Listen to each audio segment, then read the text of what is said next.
BPF দলৰ মুৰব্বী হাগ্ৰামা মহিলাৰী ডাঙৰীয়াই BTCৰ নতুন প্ৰধান হিচাপে দায়িত্বভাৰ গ্ৰহণ কৰিছে। মই ৰাজ্য চৰকাৰৰ হৈ আৰু ভাৰতীয় জনতা পাৰ্টিৰ হৈ তেখেতক অজস্ৰ শুভকামনা জনাইছোঁ। তেখেতে যাতে সফল হ'ব পাৰে, 5টা বছৰ যাতে BTCক শান্তি আৰু প্ৰগতিৰ ৰাস্তাৰে আগুৱাই লৈ যাব পাৰে, তাৰ বাবে মই তেখেতক অজস্ৰ শুভকামনা যাচিছোঁ।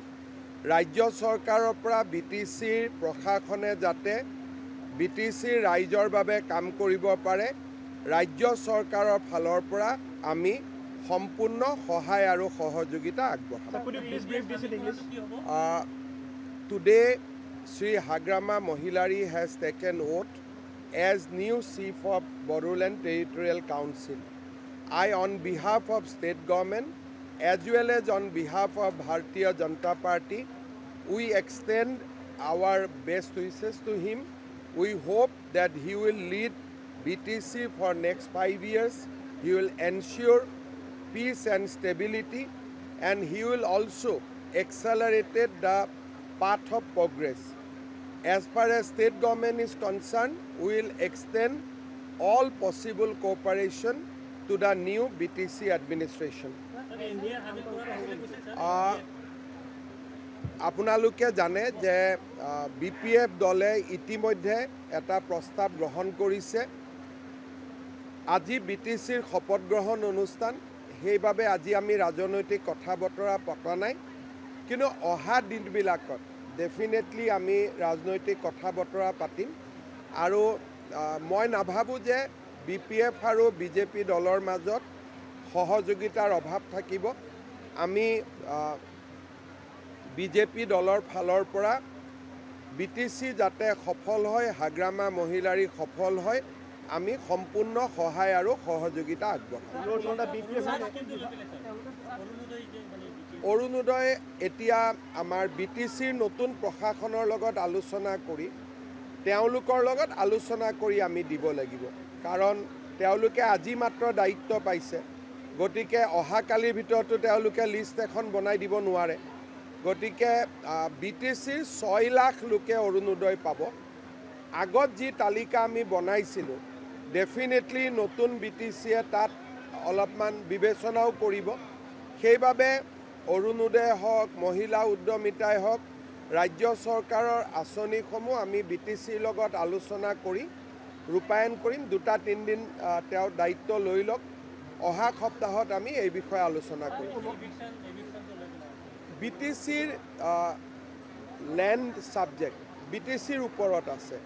BTCৰ ভিতৰত ৰাজ্য চৰকাৰে এভিকশ্যন চলোৱাই হওক বা মাটিৰ পট্টা দিয়াই হওক, এই দুয়োটাত আমি কাৰিকৰী সহযোগিতাক বাদ দি আমি আন কাম নকৰোঁ। এই ক্ষেত্ৰত সিদ্ধান্ত BTCয়ে ল'ব লাগিব। ৰাজ্য চৰকাৰৰ ইয়াত কোনো ভূমিকা নাই। 16টা বিভাগ DC-সকলক কেইটামান বিভাগ চাব দিয়া হৈছিলে। যোৱাকালি আমি DC-সকলক আমি অলৰেডি অৰ্ডাৰ দিছোঁ যে এতিয়াৰ পৰা DC-সকলে BTCৰ কাম কাজ নাচায়। মই হাগ্ৰামা মহিলাৰীৰ লগত কথা পাতিছোঁ।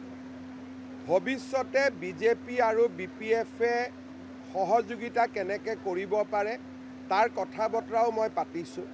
কিন্তু এইকেইটা দিন জুবিন গাৰ্গৰ ঘটনাক লৈ মন ইমানেই ভাৰাক্ৰান্ত হৈ আছে যে ভাল কৰি বহি কথা পাতিব পৰা নাই। মই বিশ্বাস কৰোঁ যে হাগ্ৰামা মহিলাৰীয়েও BJPৰ লগত সহযোগিতা কৰিব আৰু BJPয়েও BPFৰ লগত সহযোগিতা কৰিব। আৰু আপোনালোকে জানে যে হাগ্ৰামা মহিলাৰীৰ লগত মোৰ সম্পৰ্ক আজি নহয়, 2001-2 চনৰে আমাৰ এটা বিশেষ সম্পৰ্ক আছে। আৰু যোৱা 5 বছৰো যেতিয়া হাগ্ৰামা মহিলাৰীৰ এটা ৰাজনৈতিকভাৱে তেওঁ BTCৰ পৰা আঁতৰত আছিল, মই ব্যক্তিগত সম্পৰ্ক মোৰ লগত সদায় আছিলে আৰু ব্যক্তিগত সম্পৰ্ক আমি সদায় মেইনটেইন কৰি ৰাখিছিলোঁ। গতিকে ইয়াক ৰাজনীতিলৈকে ৰূপান্তৰ কৰোঁতে সময় নালাগে, কিন্তু আজিৰ দিনটো ৰাজনীতি পতাৰ কথা নহয় কাৰণে পতা নাই। বিশেষকৈ অসমৰ পৰিৱেশটো অলপ বেলেগ হৈ আছে।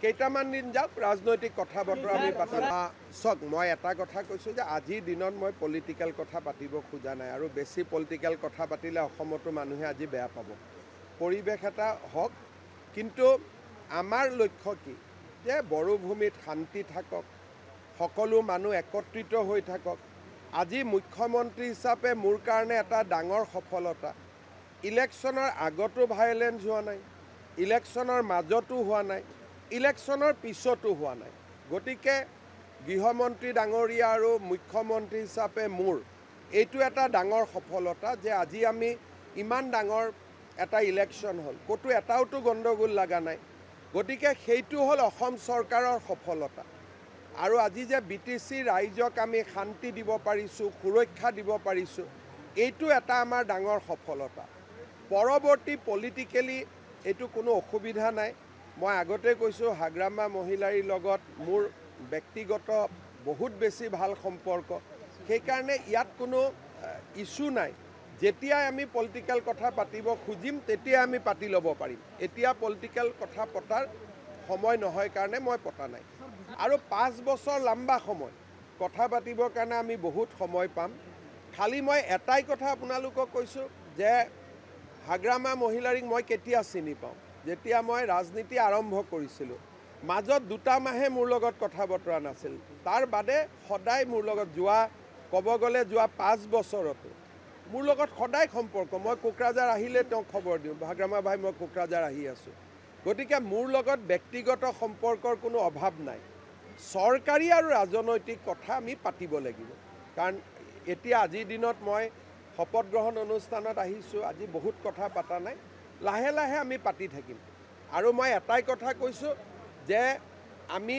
বহুত দিন একেলগে কাম কৰিব লাগিব 5 বছৰ দীঘলীয়া সময় সেইকাৰণে আজিয়ে চব পাতি কিয় সময়টো চেছ কৰি দিওঁ লাহে লাহে পাতি থাকিলে হ'ল